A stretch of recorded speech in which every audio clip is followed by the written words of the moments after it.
नमस्कार, मधुराज रेसिपी मराठीमध्ये तुम्हा सर्वांचं खूप खूप खूप मनापासून स्वागत। हायली रिक्वेस्टेड रेसिपी बनवते, लेट झालं सो सॉरी, पण खूप खूप खूप रिक्वेस्टेड रेसिपी आहे। ही चायनीज भेळ कशी बनवायची आपण ते बघतोय। वातावरण आहे, चमचमीत गोष्टी खायचं, मग चमचमीत रेसिपी पण झाल्या पाहिजे की नाही, म्हणून चायनीज भेळ। तर सोपी प्रोसेस आहे आणि करायलाही इझी आहे। जनरली तुम्ही बाजारातून विकत आणलेला सॉस इथे वापरू शकता, पण त्याला मजा नाही येत, म्हणजे तो काय म्हणतात ती चव नाही येत। सो आपण काय करूयात, सॉस आधी घरात बनवूयात आणि ती सगळी प्रोसेस बघूयात। तर सॉस बनवण्यासाठी काय करायचं, एक 10 ते 12 बेडगी मिरची घ्यायची, एका बाउलमध्ये घ्यायची आणि त्यामध्ये गरम पाणी घालायचं। एक मिरच्या बुडतील सोक होतील इतपत गरम पाणी घालायचं, झाकून एक अर्धा तास या मिरच्या बाजूला ठेवायच्या भिजण्यासाठी, सोक करण्यासाठी। आता या मिरच्या अर्धा तास मी ते सोक करून घेतल्यात। आता या मिरच्या काय करायचं, आपण भिजलेल्या मऊ झालेल्या मिरच्या मिक्सरच्या भांड्यामध्ये काढून घ्यायच्या। त्याच मिरच्यांवर टोमॅटो घालायचा, एक टोमॅटो छोटे छोटे तुकडे करून त्यावर घालायचे। 7 ते 8 लसूण पाकळ्या, लसूण थोडासा जास्त लागतो, मी इथे जवळपास 15 ते 20 पाकळ्या घेतल्या, थोडा जास्त हवा तो चायनीजचा चव किंवा फ्लेवर मस्त उतरते। आणि एक चमचाभर आल्याचे तुकडे हे घालायचं, मिक्सरच्या भांड्याचं झाकण लावायचं आणि याची मस्त पेस्ट करून घ्यायची, बारीक पेस्ट करून घ्यायची। नमस्कार मंडळी, मधुराज रेसिपी आवडतात ना, मग चॅनल सबस्क्राइब करा आणि बेल आयकॉनवरही क्लिक करा। खूप खूप धन्यवाद आणि शुभेच्छा। आता ही पेस्ट तयार आहे आपली सॉस बनवण्यासाठी। आता एका कढईमध्ये 2 चमचे तेल गरम करायचं आणि त्यामध्ये ही पेस्ट घालायची। पेस्ट व्यवस्थित मिक्स करून घ्यायची आणि एक 4 ते 5 मिनिट व्यवस्थित शिजवून घ्यायची, पाणी न घालता, म्हणजे त्यातला जो कच्चापणा आहे तो कमी कमी होत जातो। आता एक 4 ते 5 मिनिट ही पेस्ट व्यवस्थित आपण शिजवून घेतली की यामध्ये मीठ घालायचं आणि एक 4 ते 5 चमचे वरून आणखी एक पाणी घालायचं, सगळं पुन्हा मिक्स करायचं आणि पुन्हा एक 3 ते 4 मिनिट आपण हे व्यवस्थित शिजवून घेणार आहोत। आता हे व्यवस्थित शिजवून झालं सगळं 3 ते 4 मिनिट की मग कॉर्नफ्लॉवर घ्यायचं, अर्धा चमचा कॉर्नफ्लॉवर, त्यामध्ये 2-3 चमचे पाणी घालायचं, त्याची स्लरी करायची आणि हे स्लरी आपण त्या सॉसमध्ये घालावतो, म्हणजे तो जो थिकनेस आहे सॉसला तो परफेक्ट येतो, म्हणजे पाणी एकीकडे आणि मसाला एकीकडे असं नाही होत, त्याला ती कन्सिस्टन्सी येते, त्यासाठी कॉर्नफ्लॉवरचं पाणी घालणं गरजेचं आहे।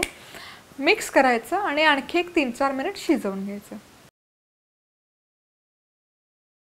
चला तर मग इथे मी हे सॉस मस्त शिजवून घेतलाय 3 ते 4 मिनिट आणि तुम्ही बघू शकाल यावर तेल आता तरंगते आणि रंग अफलातून आलाय, टेक्स्चर जबरदस्त आलंय।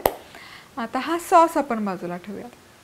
मधुराज रेसिपी मसाले कॉन्टेस्टमध्ये भाग घेण्यासाठी मसाले अमेझॉनवरून ऑर्डर करा।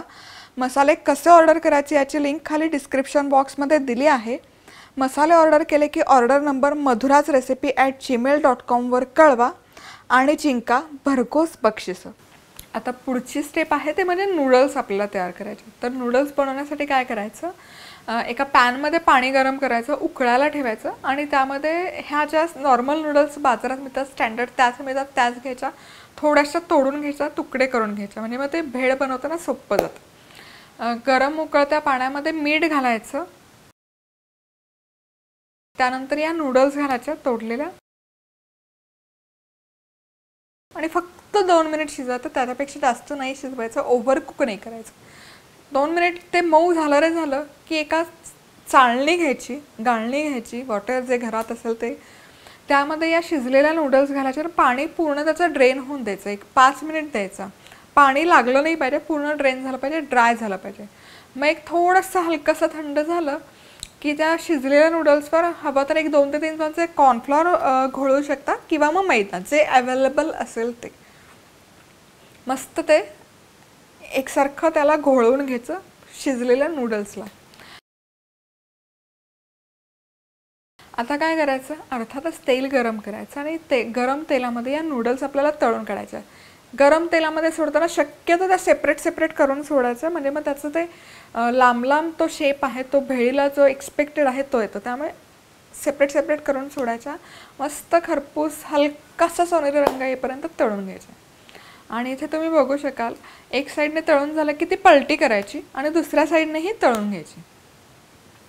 नूडल्स आता व्यवस्थित तळून झाल्यात. स्ट्रेनरमध्ये काढून घ्यायच्या. जे जास्तीचं तेल आहे ते शेक ऑफ करायचं आणि एका टिश्यू पेपरवर आपण नूडल्स काढून घेऊयात. आणि याच पद्धतीने उरलेला नूडल्सही आपल्याला तळून घ्यायचे.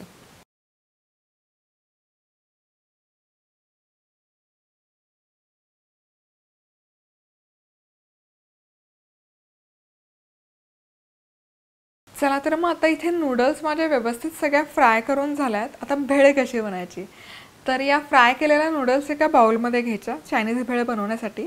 यामध्ये स्लाइस केलेला कांदा घालायचा. स्लाइस केलेला कांदा घातल्यानंतर स्लाइस केलेला त्यामध्ये कोबी घालायचा. थोडीशी बारीक चिरलेली कांद्याची पात घालायची. आधी या भाज्या आणि नूडल्स व्यवस्थित कंबाईन करून घ्यायच्या, मिक्स करून घ्यायच्या.